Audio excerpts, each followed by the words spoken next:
and it plunged tens of thousands of people into darkness. They knew what to do to disable the substation, but we know that people are very frustrated here, and that is understandable. Now, data shows that regional news outlets have obtained a recent federal law enforcement memo. This described similar situations across the USA. You remember when this news first came out, I told you that we were starting to see local law enforcement being warned about this. And then we had some people come on here and say, well, I'm in this state, or my husband or my wife works in law enforcement. They didn't get anything. Guys, this isn't a all hands on deck. Every law enforcement agency everywhere across the USA gets the same memo at the same time. This isn't about extreme or imminent danger to the entire USA. So you're going to get picked up in North Carolina, South Carolina, other states of interest, and that's where we see these things. The memo specifically named Oregon and Washington. They say that they are experiencing physical attacks at this moment on substations using hand tools, using arson, using firearms, and using metal chains, possibly in response to an online call for critical infrastructural attacks. So how do we have it on one hand? They say that this is not a coordinated event. And then when we obtain these memos from the FBI to law enforcement, we see them say that this is in response to an online call for infrastructural sabotage attacks. That is what we call a coordinated effort. The North Carolina governor says that outage was caused by a criminal. They say the individual that did the damage knew exactly what they were doing. The federal memo says in recent attacks, criminal actors bypassed security fences. They cut the fence links. They lit nearby fires. They shot equipment from a distance. They threw objects over fences, and they threw them onto equipment. Anybody who has ever worked with people that work with electricity, they know that there are certain things that you can do. Some of these substations only have like a certain number of feet and then barbed wire around them. Any individual can go in there, especially using help from somebody else, and they can throw disruptive metal into the substation area. Now, that's not quite as long-term effective, according to the people who are doing this, as say, blowing holes in it or lighting a fire on it, because what happens there is you have days and days of repairs, and the USA just can't handle this type of sabotage. If you see this happen on a widespread, concerted thing, you're not going to have power back for weeks. Not only does the government not hold on to parts in mass, so that if you saw a nationwide uprising take place, they would not be able to get to it in time. That 8 days to repair would turn into 6 weeks to repair, 8 weeks to repair. And that's why you and your family need to get ready. That's why you need to have your pantry stocked. Because when they knock out power to your city, and then you can't go to the store, you can't get anything you need, do you think your gas station is still going to run? Sure, it will. In many cases, they might even have diesel or some sort of generator backup to some of the stations that are individually owned. But what do you think it will be like out there? I'm sure that you've seen the movies of mass chaos in the streets as people are plunged into darkness and despair.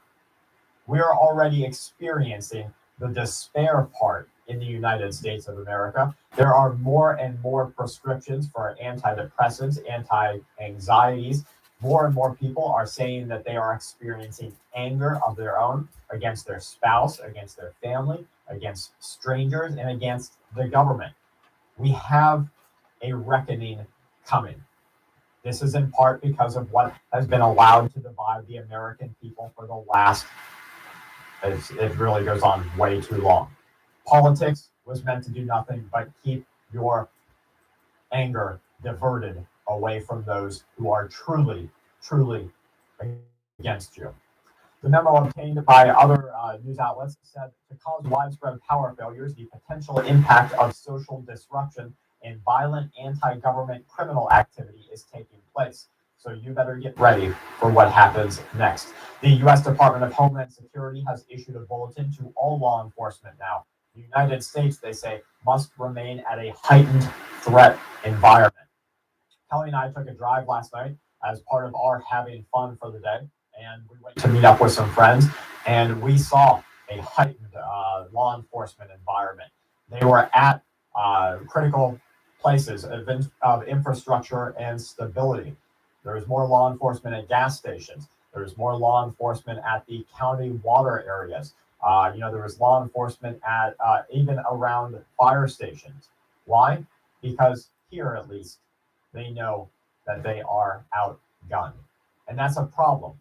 You can't keep the rule of law and the social contract together if everybody, if the lynch mob comes running and they're not using fires and torches and pitchforks now. They're using shotguns and they're using flashlights and they're using other means of offense. So please be prepared. Now, this is really bad news. Russia is claiming that if the USA continues to arm and supply money to Ukraine in its fight against the Russian invasion, then the USA is not only complicit in this war, but may be the backing that turns this into a worldwide event. The Kremlin spokesperson Peskov says that the U.S. planned to deliver a further $800 million of yours. That's what people don't get. That's why people are so mad. They're not asking you. When did you get asked, should we give this money to Ukraine? When did you get asked that when we tax you to make it harder for you to be able to pay your bills? You're working for the government. You're giving your money to them. So when they tax you and take that money from you against your will, did they ask you if they could use it to give it to the Ukrainian war machine? No, absolutely they did not. And so what happens? People get mad. So the Kremlin says that a U.S. plan to further deliver $800 million of yours to Ukraine is extremely confrontational and must be halted. Poland, according to the Russian President Vladimir Putin, he says Poland wants to seize territory inside of Western Ukraine. And there's some validity to these claims, right? I'm no Putin apologist. In fact, I think anybody who wrongfully goes against an innocent people is damned in their own hearts. What I will tell you is that there's a lot of truth to what both sides say, and the truth lays somewhere in the middle. The truth is that the USA, in their almighty backing of Ukraine, is setting up shell corporations inside of that country to gain control of agriculture, to gain control of infrastructure, to gain control of lithium. We have a wider energy crisis taking place right now across the entire world. The USA and Western countries are scrambling to get away from oil dependency. How do you do that? You need some way to store your energy. Where do you store it in? Lithium batteries. Ukraine has one of the largest reserves of lithium in the entire world. And so the USA, ever there to help them, goes in and sets up these corporations, funnels your tax-paying money to create this infrastructure of battery and power storage in Ukraine. Will you benefit from this? Maybe slightly, in the fact that your way of life will not be diminished as if oil was cut off altogether. However, it will come at a cost. That cost is your lives, the lives that you put into your work, the hours spent, because after all, it is yours. So Poland, according to Putin, wants to seize territories in Western Ukraine, and I believe that there is a suspicion that that very same thing is happening there, that Poland will come into the aid of Ukraine, but gain in the end. It's being stressed that Russia's reserve currency plan rests entirely on it being backed by physical gold that it has held on to, or some say hoarded, in the last decade or so. The U.S. plan to stop Russia could collapse gold figures and futures, they say. Since there are 10-to-1 paper gold contracts for every ounce of gold, they say that this could skyrocket the dollar. We touched on this a little bit yesterday after news came out that President Vladimir Putin to Russia said that another nuclear war was on the way. He warned that Ukrainian invasion will be a long-term process.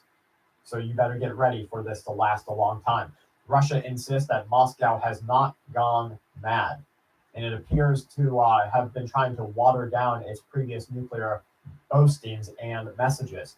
We haven't gone mad, Putin says. We realize that nuclear weapons are, he said, while comparing and referencing his inspiration to the former Russian ruler Peter the Great. We have these means in more advanced and modern form than any other nuclear country. Putin says that's an obvious fact, but we aren't about to run around the world brandishing this weapon like a razor. But of course, we act with the understanding that they exist. So it has turned into a little bit more of cryptic gaslighting. They say on one side, well, we're not threatening you. And then they say, if you come closer, we're going to shoot you. So this is, there's a little bit of a double speak, dual speak, maybe even a dual reality here. And that's what we have to work through. As we look back on this day in 1941, we're reminded that war is not a simultaneous global event.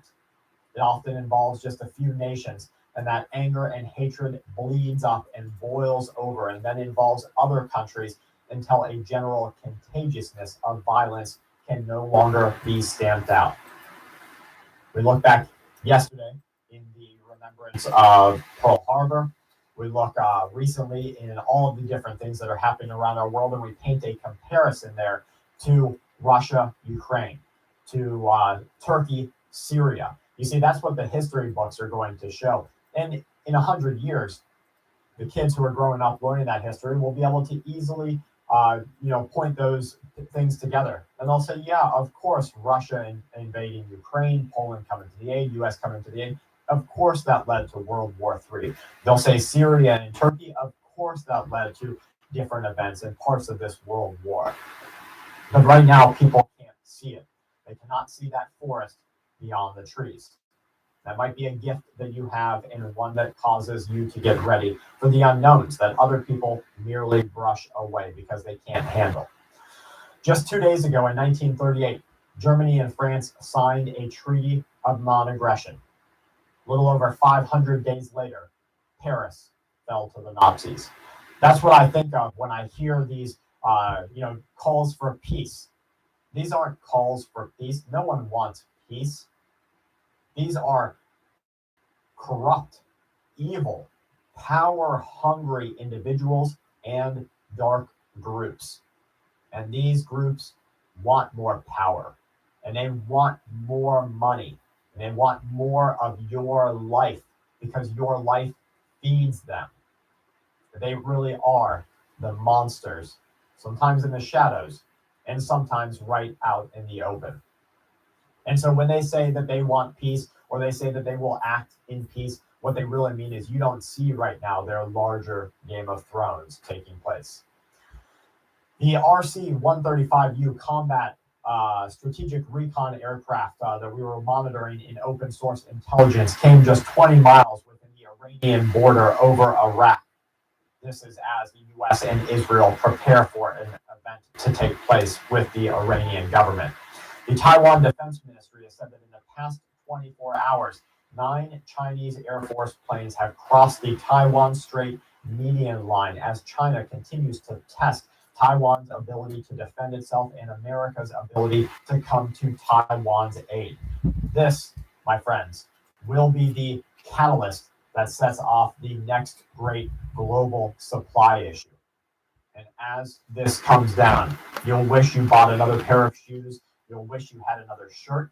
You'll wish you had another scrubby for your sink. You'll wish you had things for your children. You will wish you were more prepared. Now, you watching this community, unlike maybe your family that makes fun of it, or friends or neighbors that would rather think about who's going to the playoffs and where their next beer is coming from. Not that there's anything wrong with either of those, but they would rather think about that than think about the future. Maybe they are the ones who are going to be needing your aid. Now, it's up to you morally and individually whether you give aid to other people. Some people, you give them a chance right now and you say, listen, I'm not going to help you in the future if you don't do a little bit of helping yourself right now. And you can talk to them just about the economy. If they're in a hard position and things are tight, show them how to shop at big box stores. Show them how to cook more from home. Do meal planning with them. You'll save them hundreds of dollars per month. And you'll be showing them how to get ready for what comes next. Please do what you can to prepare, and don't be stressed. Don't be scared. Don't have any fear in your heart. Instead, you do exactly what you can, and that's it. And the next day you wake up and you do what you can. You do your chores, you do your prep work, and then you have fun. Get out there and ride some bikes, take a walk to the mailbox, maybe the local community center, talk with friends and family, sit down with loved ones, watch a show if that's what you're into, watch nature if that's what you're into. Go camping. Do what you can, and if you blend the two, like camping and being prepared and being ready for long-term power outages or disruptions to our way of life, you know that you'll be doing what's right to help others when that time comes. Please, everyone, do good, stay safe, and keep watching. Don't forget to subscribe to us here on Full Spectrum Survival, only on YouTube. We publish a brand new video every single